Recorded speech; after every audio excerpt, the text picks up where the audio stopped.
Үзэгчдийн сегмент сайт мэдээллийг төрийн ордноос шууд амжилт үзүүлж байна. За тэгэхээр өчигдөр бол хаврын чуулган нээлттэй хийсэн. Тэгэхээр бид яг одоо улсын хурлын гишүүн их цэцэгтэй цагийн асуудлаар ярилцахад бэлэн болоод байна. Хаврын чуулган нээлттэй хэллээ. Өнгөрсөн намрын чуулганаар бас яригдсан хамгийн чухал асуудал бол бид эрчим хүчний реформ хийе гэдэг энэ асуудлын хүрээнд бас нэлээд олон ажлууд өрнүүлсэн.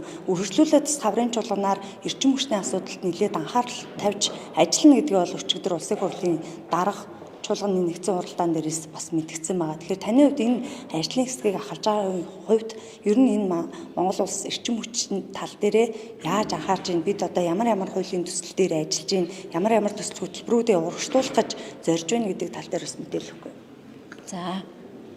За тэгэхээр энэ засгийн газар улсын хурал эрчим хүчний салбарыг төрүүлж хөгжүүлээ. Тэгжээж бид нар улс орноо хөгжүүлнэ. Энэ олон яриад байгаа бүтээн байгуулалтын ажлуудаа хийнэ.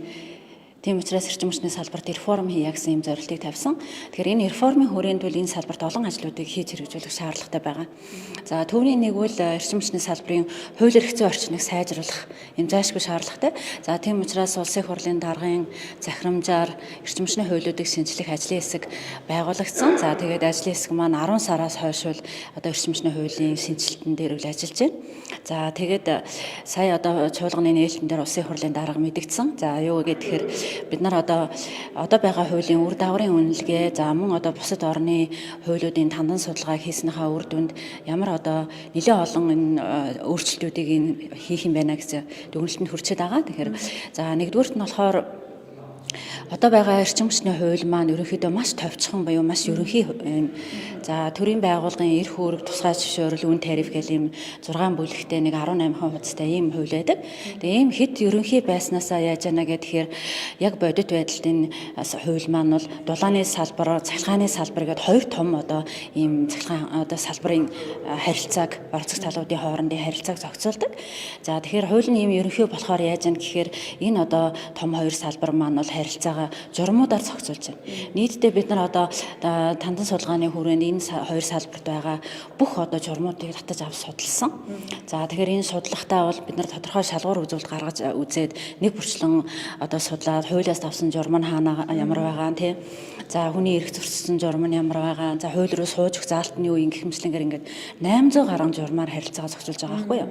Тэгэхээр эн чинь юу гэж байна гэхээр өнөөдөр энэ салбарын одоо хууль эрх зүйн орчин тий хангалттай бус байна, доктортой бус байна. Яг тэгвэл журам бол одоо тий маргааш нэг хүн эрхтэл өөрчлөгдөн. Журам бол доктортой зохицуулалт биш. Тэгэхээр бид нар аль болох харилцаагаа хуулиар зохицуулахыг хичээх ёстой. Тэгээд бид нар тандан судалгааны хүрээнд бусад одоо манайхтай яг ижил зовлон бэрхшээлтэй. За одоо дулаанаар, цахилгаанаар ард иргэдэд хангах ийм одоо зовлонтой одоо ийм асуудалтай орнуудыг судалж үзлээ л дээ. Тэгээ ингээд судалж үзэхээр тухайлбал одоо ингээд Казахстан, Эстон, Унгар, за Дайн гэдэг ингээд улсуудыг судлаад үзэхээр энэ улсууд маань цахилгаан дулааны бие даасан хуулиудтай. Бие даасан. За тэгээ бие даасан хуулиутай дээрэс нь одоо ингээд дулааны хууль нь гээл тэгчин бүхэл бүтэн одоо ингээд 5-аас 10 бүлэгтэй, за 40-оос 50 хуудастай. За цахилгааны хууль нь гээл тэгчин бараг 10-аас зарим нь 20 бүлэгтэй. За тэгэл 100-аас 200 хуудастай. Тэгэхээр аль болох энэ улсууд бол харилцаагаа хуулиар зохицуулахыг хичээдэг байгаа байхгүй юу. Тэгэхээр ингэж хуулиар одоо нөгөө энэ салбартаагаа оролцох талуудын харилцааг зохицуулж өгснөөрөө хууль эрх зүйн орчны хувьд эн чинь доктортой болж өгч байгаа. Ингээд доктортой болж өгснөөрөө энэ салбар руу хөрөнгө оруулалт татна. Энэ салбар маань ил тод болно. Энэ салбарт одоо үйл ажиллагаанд оролцож байгаа хүмүүс хүндрэл бэрхшээлтэй тулгарх нь багасна. Тийм учраас бид нар бол хаврын чуулганаар эрчим хүчний тухай хуулийг цахилгааны бие даасан хууль, дулааны бие даасан ийм хуультай болгохоор зорилт тавин ингээд ажиллаж байгаа. За хууль эрх зүйн орчны хувьд ямар ч гэсэн хаврын чуулганаар нэлээд одоо томоохон өөрчлөлтүүд орох юм байна гэж харлаа. За тэгэхээр бид нар одоо энэ 2025 оны төсөвтэй тухайлбал яг энэ эрчим хүчний салбарын шинжилгээ өөрчлөлт реформтой холбоотой бас хичнээн төгрөгийн төсөв мөнгийг тухайлбал суулгаж чадсан байна. Бид нар төсөл хөтөлбөр хэрэгжүүлэхийг зорж байгаа боловч түүнийг дагалдуулаад одоо төсөв мөнгийг бас бүрэн хэмжээнд шийдэж өгдгүүгээс үүдээд бас төсөл хөтөлбөрүүд гацдаг ийм бас нэг шалтгаан байгаад байдаг шүү дээ. Тухайлбал энэ 14 мега төсөл хэрэгжүүлнэгээ 4 жилийн хугацаанд зорж байгаа зорилтоос хэдэн яг энэ эрчим хүчний реформтой холбоотой төслүүд байна. Хэдэн яг энэ 25 онд урагшлахаар байна. Яг зөвтэй. За тэгэхээр та бүхэн мэдж байгаа 14 мега төсөл дотор нийтдээ 5 төсөл эрчим хүчний төсөл байгаа. За одоо ингээ Эрдэнэ бүрэнгийн одоо усан цахилгаан станцын төсөл байна. Эгийн голын усан цахилгаан станцын төсөл байна. За тархмал одоо сэргээгт хэрчим хүчний их усруудыг хөгжүүлээ гэдэг. Гэх мэтлэнгээр ингээд 5 төсөл нь бүхэл бүтэн 10 төслийн 5 төсөл нь хэрчим хүчний төсөл байгаа. Тэгээ эндээс юу харагдаж байна гэхээр энэ засгийн газар энэ улсын хурал одоо тий хэрчим хүчний салбарт ямар одоо онцгой анхаарал хандуулж байгаа нь ажиллаж байгаа. За тэгээд Эрдэнэ бүрэнгийн усан цахилгаан станцын хувьд хөрөнгө оруулалт нь шийдэгдсэн энэ хавраас бол барилга угсралтын ажил нь бол хийгдээ явна. За эгийн голын усан цахилгаан станцын хувьд болохоор байгаль орчин нөлөөлөх үнэлгээг одоо Монголын болон Оросын эрдэмтэд хамтарсан ийм судалгааны баг нөлөөлийн ажлыг одоо судалгааны ажлыг бол хийгээд ингээд эхэлж байгаа. За тэгэхээр энэний хүрээнд бас энэ ажил нэлээд урсан. За тархмал их усруудын хувьд бол бид нар маш олон ажлуудыг төлөвлөжсөн. За тухайлбал жишээ нь 2025 оны Монгол Улсын хөгжлийн төлөвлөгөөн дээр Арангаа, Өвөр хангаа, Баян хонгор гэдэг энэ 3 аймгийн хувьд цахилгаан хангамжийн хувьд бол маш найдваргүй байдаг. За яагаад тэгэхээр бүр одоо Эрдэнэтээс 110 кВт-ийн одоо нэг хэлхээтэй ийм насжилт өндөртэй шугамар тэжээгддэг. За тэгээд одоо энэ шугамн дээр ямар нэгэн тасралт гарах одоо эсвэл засвар үйлчилгээ хийх ч юм уу, тулгуур унах ч юм уу энэ тохиолдолд бүхэл бүтэн 3 аймаг хэдэн 10 сум цахилгаангүй болох ийм эрсдэлтэй байдаг.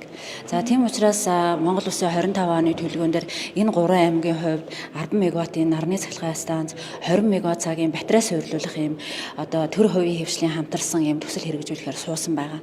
Тэгэхээр энэ оны хувьд бол тэрийг хэрэгжүүлнэ гэж ингэж найдаж байгаа. За бусдаар бол одоо жишээ нь эрчим хүчний хууль эрх зүйн орчныг хуулиудын хууль эрх зүйн орчныг сайжруулах энэ одоо үйл ажиллагаа бол бүгд одоо улсын хурлын одоо захирамжаар байгуулагдсан эндээсээ бүх одоо зохион байгуулалтын ажлуудаа ингээд хийгдээд ингээд явж байгаа. Эрчим хүчний реформын хүрээнд хийгдсэн хамгийн чухал нэг өөрчлөлт гэдэг юм уу иргэдийн амьдралд шууд нөлөөлсөн юм нөлөөлөл бол цахилгаан дулааны үнийг нэмэгтэй холбоотой зохицуулалт байсан л да. Мэдээж одоо эрчим хүчний зохицуулах хороо бол бие даасан байгууллага шийдвэрээ гаргаад явсан баг. Гэхдээ одоо хамгийн гол нь улсын хурлын гишүүд болон одоо тухайн хорооноос мэдэгдсэн мэдээлэлээр бол одоо бид юуны төрөнд энэ улсын төсөв дээр одоо дарамт олоод байгаа эрчим хүчний салбараа үйл ажиллагааг нь одоо өөрийнх нь өртгөөр нь нөхдөг энэ зохицуулалт руу хамгийн эхлээд явах ёстой гэдэг ийм шийдвэр гаргах шиг болсон. Одоо гэтэл эргээд бас нөгөө цахилгааны үнийн нэмэгдээд явсан. Эргээд одоо дулааны үнийн нэмэгдлийг хойшлуулах шийдвэр гаргачаад байна л да. Энэ нь өөрөө энэ нөгөө эрчим хүчний салбарын бие даасан байх байдал юу яаж нөлөөлөх вэ? Санхүүгийн хувьд ч тийм. Одоо алдагдaltaй ажиллаж байгаа гэдгийг бас хангалттай ярьж байгаа. Тийм. Бид нар эрчим хүчний салбарыг одоо ингээд улс орны эдийн засгийг боомлж байгаа ганц салбараа энэ одоо болохоо байчлаа тий өвөлдөө хэрэглэгчээ тасалж ээж одоо өвлийг давж гэн маш олон хэрэглэгчийг одоо цахилгаан дулаанаар хангаж чадахгүй ингэснээр эдийн засгийг ямар их боомлж байгаа тий хүн үйлдвэрээ барья цахилгаан авъя дулаан авъя гэтэл бид нар хангаж чадахгүй сууж штэ. Тэгээ энэний одоо гол үндсэн шалтгаан бол ерөөсөө л олон жилийн үн тарифыг тогтмол ингээ барьсантай холбоотой. Тэгэхээр ядаж одоо энэ үн тарифын өртгөө нөхөх хэмжээнд хүргье гэдэг ийм шийдвэрийг гаргасан. За тэгээд одоо цахилгааны үнийг бол тодорхой шатлалтайгаар ингээд нэмсэн. За тэнтэй холбоотой бас ингээд сүүлийн үед одоо агарын бохирдолтой холбоотой цахилгаанаар халаалтаа шийдэг айлуудад нэлээд хүн туссан. За тийм учраас энэ байдлыг харгалзаж үзээд дэмжлэг үзүүлэх зорилгоор тэр сүнийн одоо цахилгааны хөнгөлөлтийг бол одоо цагийг нь сунгасан ийм шийдвэр гаргасан байгаа. За энэ бол одоо зөвхөн шийдвэр болсон. Яг гэвэл бид нар одоо тэр одоо хүн тусж байгаа хэсгээр бол бид нар дэмжлэг үзүүлэх нь бол зүүн хэрэг.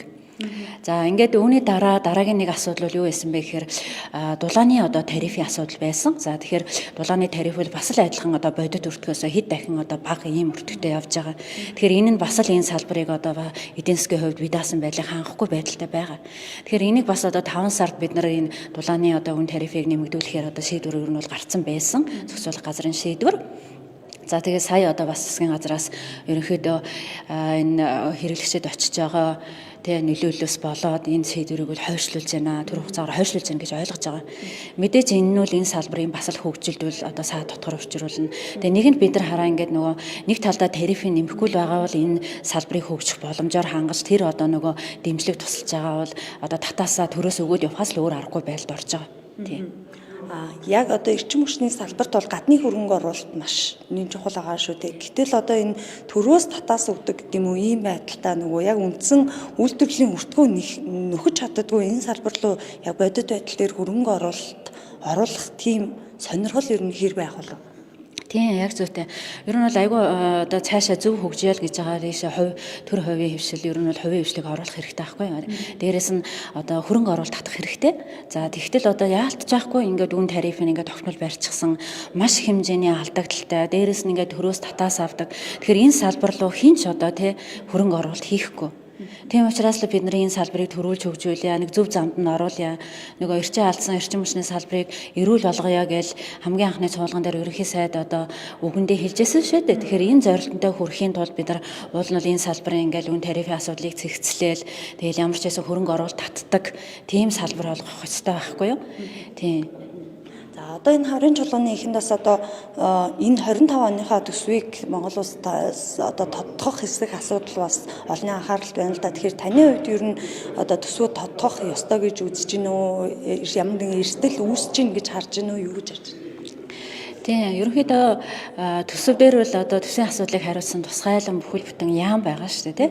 Сангийн яам гэдэг. Тэгээ өчтөр одоо бүлгийн хурал дээр сангийн яамнаас бол мэдээлэл хийсэн. За тэгээд ерөнхийдөө төсвийг тодтох уугүй юу гэдгийг одоо үзүүлдэг хэдин үзүүлэлт буюу хэмжүүр байдгийм байна.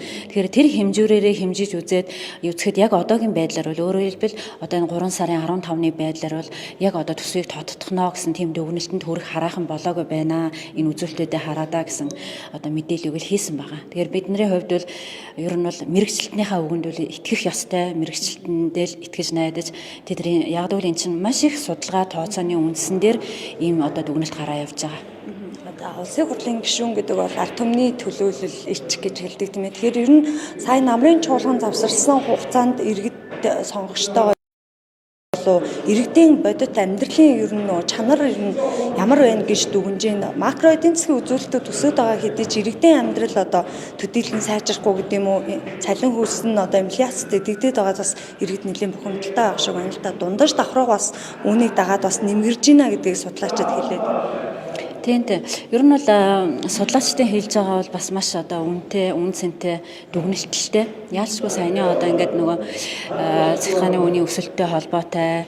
За тэгээд энэ эдийн засгийн ерөнхийдөө байдалтай холбоотой бол иргэдийн амьдрал бол бас нэлийн хүн туссан. Энэ бол одоо яг л бас одоо чуулганы завсарлагаанаар мэдээж ард иргэдтэйгээ уулзах. За дээрэс нь би ч одоо нөгөө эрчим хүчний хуулийг ахалж байгаа учраас гол төлөв одоо хуулийнхаа ажлын хэсэг дээр бол нэлийн төлхөө ингээд ажиллаа л та. Тэгээд энэ бүх байдал дээр дүгнэлт хийгээл одоо саяны дулааны тий үн тарифын өсөлтийн асуудлыг хойшлуулъя.